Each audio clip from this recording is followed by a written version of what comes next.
I'm recording us now. Okay. Just for our internal use here.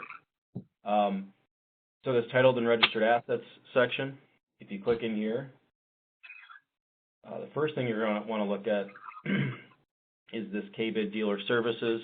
It's going to give you step-by-step, what you need to do from preparing the titled assets to after the auction closes. So everything that we're going to go through today is going to be in here as well. One thing to note in this overview section, on the bottom it does have what the requirements are in the description for titled and registered assets.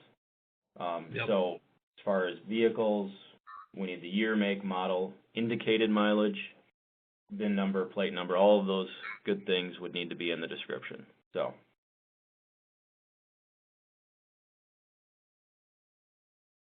all right, so prior to the auction starting, getting us the copies of the paperwork, that is step number one. So what we need is a copy of the front and back of the title.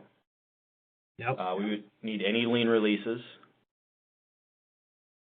We do require a PS 2000 form, which I'm going to send you as well. Basically, that's kind of a catch-all for us in case there are issues with the title. We can take care of it much easier than trying to track down the seller at a later time. And then there's a vehicle consignment form as well, which I'll share with you. The vehicle consignment form just shows that to the DMV that we were not in the chain of ownership, that we took it in on consignment and we're selling it on behalf of Joe Seller. So the vehicle consignment forms, that's something that your seller would sign as well and fill out. So all of that, once you have that information, you're going to create the auction in a draft like you've already done. One thing we'll need to do is remove any sales tax on vehicles because they're not taxed at the regular state rate. That is a fee that we add on and submit to the DMV. And I believe, Jeremy, that we've already done that. I just want to make sure. Yep. Verify.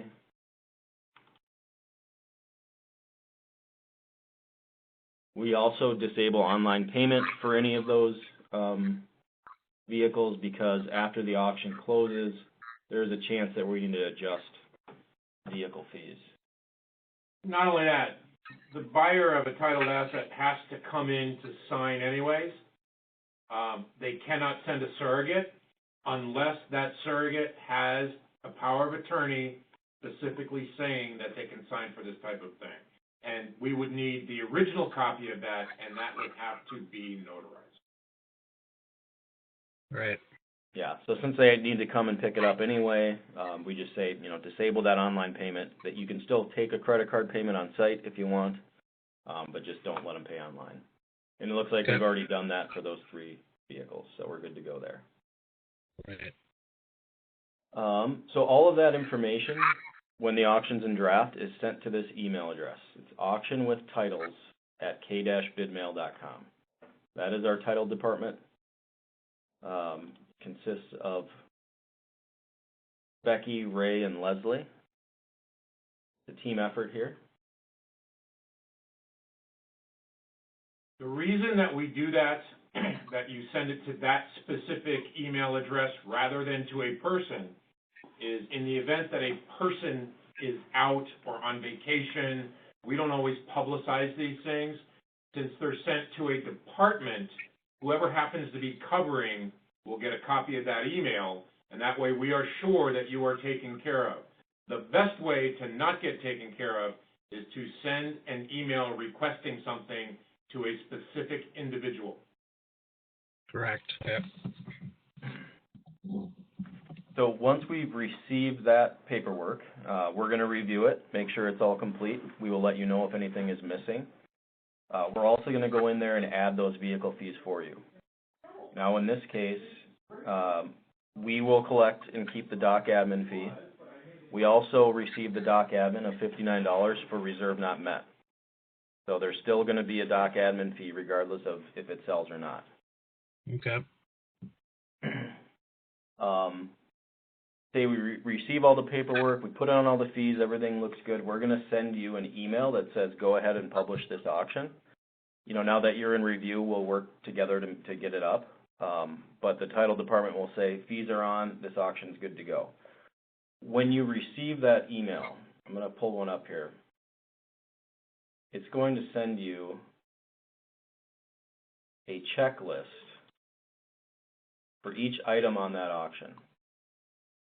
So here's an example of what that checklist will look like. It'll have the auction name, auction ID, when the paperwork is due back to us within 7 days of the auction closing. And then it's just going to have a checklist of what we need. So on top here it says we need the title properly signed by the buyer and the seller. It's also going to show you an example of what that title looks like and where those signatures need to be. So we really do give you exactly what we need. What you're going to want to do is look at these well before the auction closes and well before your removal, so you're not scrambling in the last second. Right. And if you've noticed, you know, depending on the age of the vehicle, the titles will look different. If it's a North Dakota title, it's going to look different. So we have all those different variations, and we tell you exactly where we need the signatures. Okay. Does that make sense? Yep. Perfect. So we'll just go down this checklist real quick, and this is going to be unique to each item, so it's just what we need is what's going to be on here. There's a vehicle registration form, which you'll print off, that basically tells us what name and address the buyer wants the vehicle registered at. The PS2000 form, which we already talked about, we'll need that signed by the seller. In this case, it needs the original lien release sent into us. And then this is going to be constant on every vehicle that you sell. We'll need a copy of the new owner's driver's license, a copy of that winning bidder invoice. This actual checklist you will send into us with the title work and all these documents up here. And then you will pay us the vehicle fees for the vehicles that sold through bill and pay. Okay. So, you know, it looks like a lot, but if you really kind of slow down and read it line by line, it tells you exactly what we need. So really spend some time looking at these. Open the documents within this PDF. You'll see you'll have to hit Control and click to open these up, and make sure that you have everything ready to go for your removal. Okay. Something I would highly recommend is, since you will have the live title in your possession during the removal, because the buyer will have to sign off on it, use the examples that we give you and use a highlighter and actually highlight the signature area on the title so that you can say to your buyer, sign where I've highlighted in pink or sign where I've highlighted in yellow, whatever you choose to do, rather than handing them a title and say sign, because invariably they will sign in the wrong place given any opportunity whatsoever. And by the way, I can't tell you how many times we get a title in the beginning of the process where the seller was supposed to sign off as seller and somebody had just handed them the title and they signed as buyer, which basically makes the title worthless. And then we have to fill out a whole other form for that. Right. Yep. And then, Jeremy, in regards to the signatures, that's all we need. So don't have them fill out anything else. Just have them sign on the buyer's side. We fill out all the rest. Because the more that they write on titles, the more issues usually that come up. So we take care of all of that based on where it's being registered. We fill in all the fees. We do all of that on our side. And I'm going to give you something that's not completely obvious. There are a couple of scenarios that can happen. Somebody can say, I want this in the name of my company, okay? And then on the signature line, they want to write the name of the company. No, they don't do that. That line is for a signature, all right? Now, if they say, I want it in my name and the company's name, this is where it gets really dumb, but it's the state of Minnesota. The individual signs their own name twice. Okay. Because they're signing once as a representative of the company and once as themselves. But it is never, you never write the name of the company on a signature line the signature line is for a signature. Okay. And Jeremy, you'll see that there's these unique situations that come up, and that's why we're here. So give us a call if you do have questions, even at your removal. You know, we want to make sure that you're comfortable with everything. So just don't be afraid to pick up the phone or even email Auction with Titles if you have questions on certain things like that. Okay. Our goal is to eliminate mistakes as much as we can, so it's smooth and easy for everyone involved. Back to this little checklist, which I'm going to send to you. So basically, after the removal, or after the auction closes, you will want to wait until noon the next day to download your invoices, because we go in there and adjust fees based on the buyer's information. If they're from North Dakota and the auction's in Minnesota, we remove everything but the dock admin and excise tax. So really, it's only out-of-state buyers, dealers, and depending on where they're located. And if they're a dealer, you need to get a copy of their dealer's license and send that to us. Okay. And then in that case, dealers, this gets convoluted, but we would remove all the fees except for only dock admin at that point, and even the excise fee comes off, and you will have dealers say, I'm not paying the dock admin, and the news for them is, yeah, they are.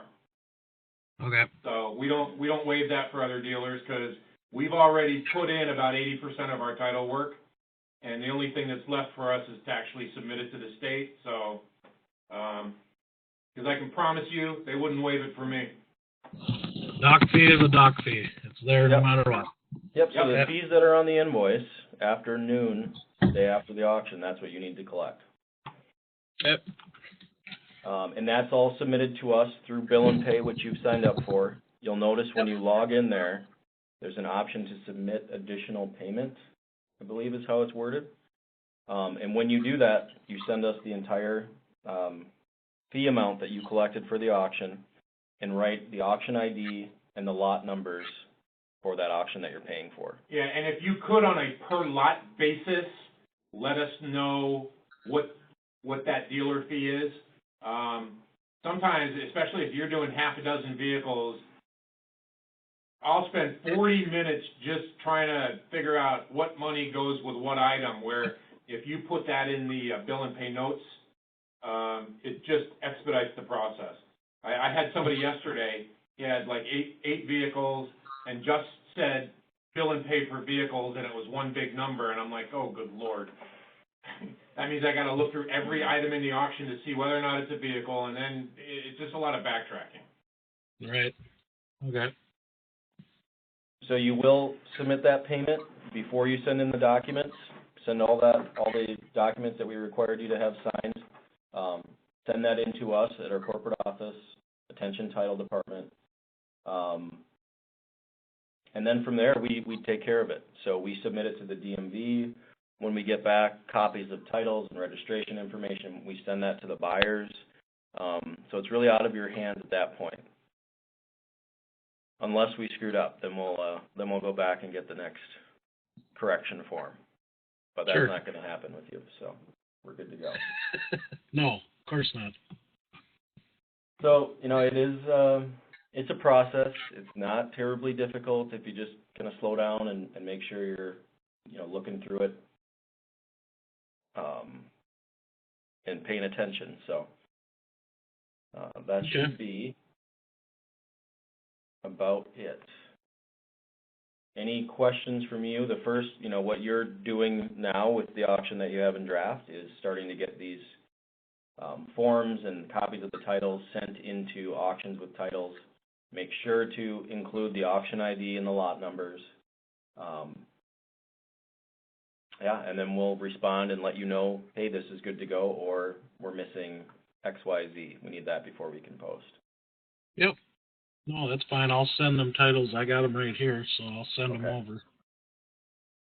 Try to make sure when you're sending in information, you know, send in everything, the consignment form.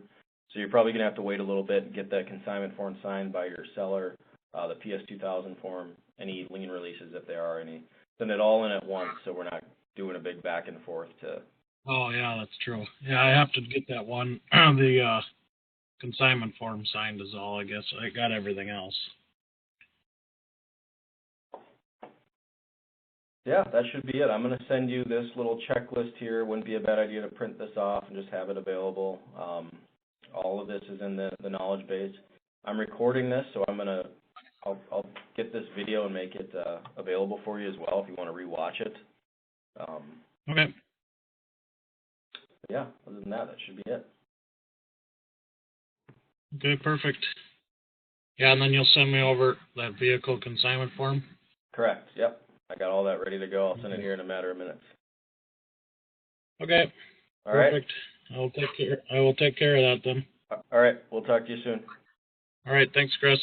Bye.